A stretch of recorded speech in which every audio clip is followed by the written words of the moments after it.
So dudes, the Battlefield series has been brought back from the dead. It sold 7 million copies within the first 3 days. To put things into perspective, Battlefield 5 didn't sell 7 million copies until the end of 2018. Everybody's just really excited about this release, and so this video is going to talk about what happened and why I might be a little worried about the future. Battlefield's been having it really rough.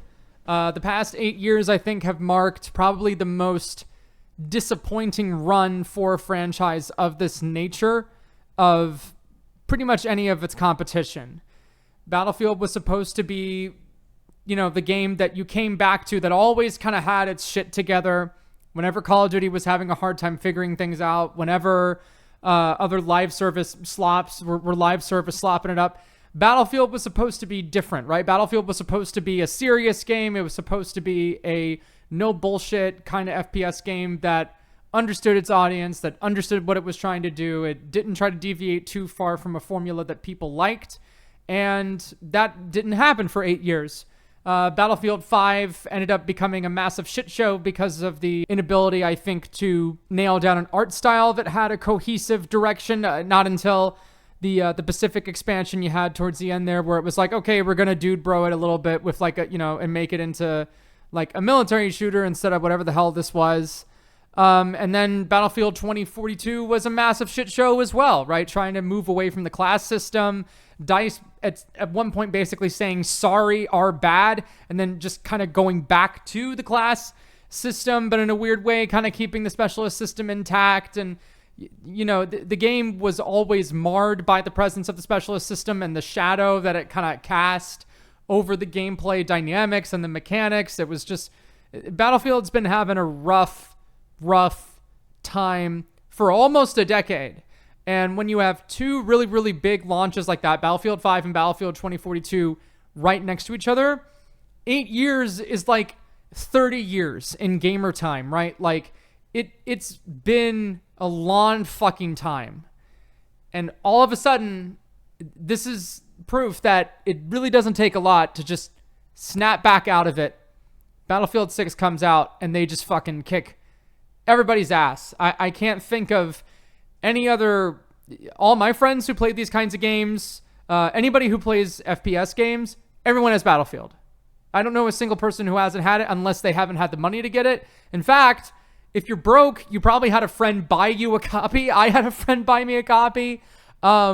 I have the squad that I play with. My friends bought our friends' copies. This is the cultural zeitgeist, right? Like, this is where it's at. This is where the cool kids are hanging out. Everybody who grew up gaming, like I did, growing up as teenagers, we all remember this feeling, right? Like, we all remember this feeling of like, okay, this is the new thing everybody is in on. We're going to be playing this for months and months and months. And everyone we know is going to be into it for months and months and months. Maybe a year or two. Like, it when you encounter it. It's kind of hard to describe to somebody who hasn't, grown up with multiplayer gaming to the same extent. But the feeling, right? Like, what it's like to be in the midst of a cultural phenomenon. And right now, Battlefield 6 is very much that. So how did this happen? Well, for one, the game it's really fucking good. They basically just did a back to basics approach here. They just said, we're going to do assault, engineers, support, recon, and we're not going to fuck with the shit, right? We're just going to keep it simple. We're going to do cross-weapon compatibility to a point. So, for instance, you can run an SMG on recon, or you can run a sniper on engineer, but there are significant penalties attached. Now, snipers are a point of contention for this mechanic because effectively what DICE did was make snipers unusable on other classes. There's an RNG element added to the shot that you take, so you can't get 100% reliability with it. I think it's kind of a silly mechanic. I'm not a huge fan of just making the act of shooting the gun into RNG. The game also has recoil bloom. We can talk about that a little bit more as well. The game has some, casual design elements because it's a casual game. I'm not going to get in the weeds on that. But what they tried to do was take a Battlefield game that you may have played 10 or even 15 years ago and give it a modern sort of feel and vibe in terms of the movement and in terms of the aiming, right? In terms of the gunplay. It's old school kind of Battlefield mechanics with modern FPS design fundamentals. And in some ways, I think that's really good. And in some ways, I also understand why purists don't like it. Now, don't get me wrong, the purists this time are, I really hate to say, you're outnumbered. But there is a reason that there is some kind of a little bit of a back and forth if you've managed to be terminally online enough to see it. This is a significantly speedy Battlefield game. And I'm not saying that to say it's like a sweat fest. I'm not saying that they turned it into Call of Duty. I'm not even saying that it's a departure from the Battlefield 3 or Battlefield 4 formula, okay? Don't put words in my mouth. Battlefield 3 and Battlefield 4 were fast-paced games. This is a casual, well, not an arena shooter, but a fast-paced kind of twitchy shooter. It is a more mature take on the Call of Duty gunplay formula. It's the Call of Duty gunplay formula done with more strategic depth than Call of Duty offers. It has more players. It has bigger maps. It has destruction.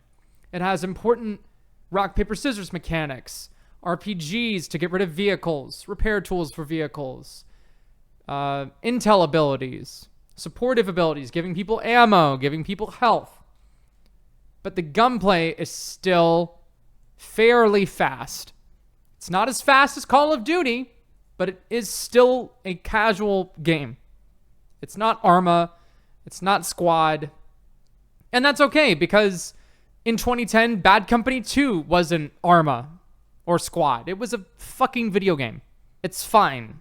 But I understand why some people would complain now. For instance, look at this slide kill. Okay, so this is people could describe this as a sweaty engagement that I took here. Now, my aim here sucked, but that didn't matter, right? What I was trying to do with this slide on this guy that I knew, their position, what I was trying to do was make their aim more shit than my shit aim by sliding. And that's exactly what happened, right? They had their crosshair trained at, flush against the building, and then I slid past it and he couldn't keep up. Now, my aim was shit too, but it didn't matter because I'm using a sweaty gun at close range. The SMGs and the assault rifles in this game are pretty fucking sweaty. They have very, very fast ADS. They have very, very fast T to K. The SMGs in particular have really, really good hip fire and really, really fast handling characteristics. So if you have good mechanical aim, if you have good mechanics, you can absolutely dumpster people. And we've been seeing this a lot with the T-Girl, Kovacs, the AIM community. There's been a lot of clips posted on the old TL, and they're making a lot of 40-year-olds mad. The gunplay is probably the most contentious point about this entry in the series. It feels like compared to other Battlefield games, they've added a little bit more sauce, right? There's sliding. The close-range weapons are snappy and very impactful. The long-range weapons have a lot of punch that feels very punishing when you get caught out in the wrong circumstances, right? If you try to take an engagement with an LMG with a scope and a bipod from like 50 meters away and you have an MP7, what the fuck are you doing? I mean, that was true of any Battlefield game, right? That was true in the past. But I feel like the strengths and weaknesses of the individual gun classes, how they compare among each other, I feel like they're much more pronounced than they were in the past. Which is fine. I mean, this is a modern kind of take on the Battlefield gunplay formula. And I think a lot of that has to do with Vince Zampella's introduction to this particular team. Now, if you're not familiar with Vince Zampella, he was the guy behind the original Modern Warfare trilogy that you might have played on the Xbox 360 growing up. He's the guy who went off and went to do Titanfall. So Titanfall and Apex, I'm assuming, nobody fucking cares about Titanfall 3 anymore. That's never going to happen. But Battlefield was doing so badly, and the reception was so awful for 2042, right? The most recent entry besides Battlefield 6, that they broke this man out of cryo sleep to basically get him to come over and just help us. Help us, please. I imagine was what the email looked like. And he went over to that team and he had a lot of direct oversight in terms of the design fundamentals for this particular project.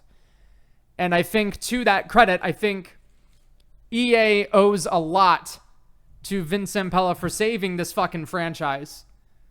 Because if they didn't make a banger here, if they didn't make a game that had compelling gameplay, that felt like a Battlefield game, it would have been over. I mean, like, 3 strikes and you're out. They managed to hit a homer here when they were 0-2 at the plate. So that's what happens when you get an industry veteran and a $400 million budget. You can basically perform franchise necromancy on your franchise after you spent 8 years fumbling the bag. And maybe there's something to be said about that. Maybe there's something to be said for any franchise, you know, like the one that made this channel. Hey, look, I'm not saying that you can just throw money at every problem, but you can sure as shit throw it at a lot of problems. And Battlefield 6 kind of just proved that. Also, the anti-cheat works. Oh, God. Okay, I'm way too on the nose with this shit, man. Make the gunplay good and satisfying. Don't make dumb, stupid mechanical designs that aren't, you know, in line with the brand identity of your game. Throw money at it if you have to. And make a fucking anti-cheat. That's pretty much all you need to do. It's not hard. It is hard. But it's not as hard as these publishers are making it. And if Call of Duty is anything to talk about, do you know anybody who bought Black Ops 7? I fucking don't. If you don't want to spend $70 on it, just wait for it to go on sale one day. It's going to be around for a long time. I think it's going to be around for at least a couple of years. I know it's pretty early to say something like that, but the bones are good. They did a really good job here, and everybody at DICE should feel really proud of themselves for stepping up to the plate and making this happen after 8 years of, you know, the shit that they've been shoveling. I'm sure it hasn't been fun. Please consider becoming a member at my Buy Me a Coffee page if you enjoy my content. For as much as $1, you can buy a ticket to my community game nights, and we're going to be doing a Battlefield community game night very soon. It's going to be November 1st at 9 p.m. Eastern Standard Time. We can have a ton of people in the same lobby because it's Battlefield. We don't have to just do a 10v10. Again, all you have to do, just $1. That's all you got to pitch in to get a ticket. It helps me out tremendously. The vast majority of my content efforts are supported by direct contribution now because I'm fucking broke and I haven't been uploading on this channel regularly in like a year. Thanks for listening to me yap about Battlefield. I'll see y'all in the next yap session. Take care. Deuces.